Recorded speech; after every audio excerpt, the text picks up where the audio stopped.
नमस्कार, मैं शीतल शर्मा। कुछ ही दिनों के बाद जम्मू कश्मीर के चुनाव होने जा रहे हैं और ये चुनाव 10 साल के लंबे समय के बाद होने जा रहे हैं। यानी आखिरी बार 2014 में जम्मू कश्मीर के अंदर विधानसभा के चुनाव हुए थे। लेकिन क्या आप जानते हैं कि 2014 से पहले जम्मू कश्मीर के अंदर की क्या तस्वीर थी? जी हाँ, 1990 वो दशक जब आतंकवाद जम्मू कश्मीर के अंदर पनपा, आतंकवाद जब जम्मू कश्मीर के अंदर फैला तो जम्मू कश्मीर का कोना कोना आतंक की चपेट में आ गया और जगह जगह पर आतंकियों की तरफ से यहाँ पर हमले किए गए और लोगों को निशाना बनाया गया, सेना को निशाना बनाया गया। कई लोगों ने 90 के दशक से आज तक सेना और लोगों ने भी इसमें अपनी शहादत प्राप्त की।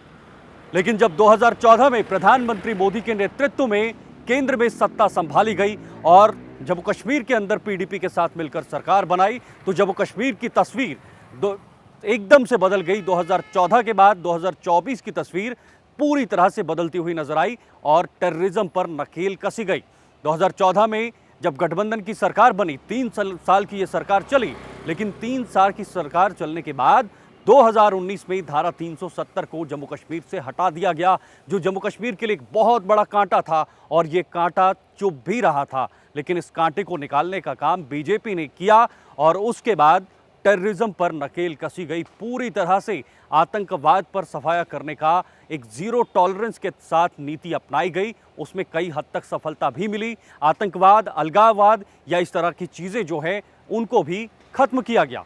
लेकिन सबसे बड़ी बात, एक तरफ से टेरर को खत्म किया लेकिन दूसरी तरफ टूरिज्म को बढ़ावा दिया, यानी पर्यटक को बढ़ावा दिया। आतंकवाद को खत्म किया लेकिन टूरिज्म को बढ़ावा देने के साथ साथ जम्मू कश्मीर में पिछले 1 से 2 सालों में लगभग 2 करोड़ से ज़्यादा पर्यटक पहुंचे और जम्मू कश्मीर की वादियों का, जो कुदरत से नवाजी हुई वादियां हैं, जो कुदरत से नवाजा हुआ स्वर्ग है, जिसे धरती का स्वर्ग भी कहा जाता है, यहाँ पर देश दुनिया से पर्यटक पहुंचे और उन्होंने जम्मू कश्मीर का दीदार किया। जम्मू कश्मीर की चोटियों का, पहाड़ियों का दीदार किया, कश्मीर के अलग अलग जगहों का दीदार किया और अपने कैमरों में कैद किया, जो एक ऐतिहासिक पल रहा है। तो आप खुद अंदाज़ा लगा सकते हैं कि पहले यहाँ पर जो गोलियों की आहट, जो गोलियों की यहाँ पर आवाज़ सुनाई देती थी, लेकिन आज जम्मू कश्मीर में बाहर के लोग पहुँचकर यहाँ का दीदार करते हैं और जम्मू कश्मीर में आने के लिए तरसते हैं।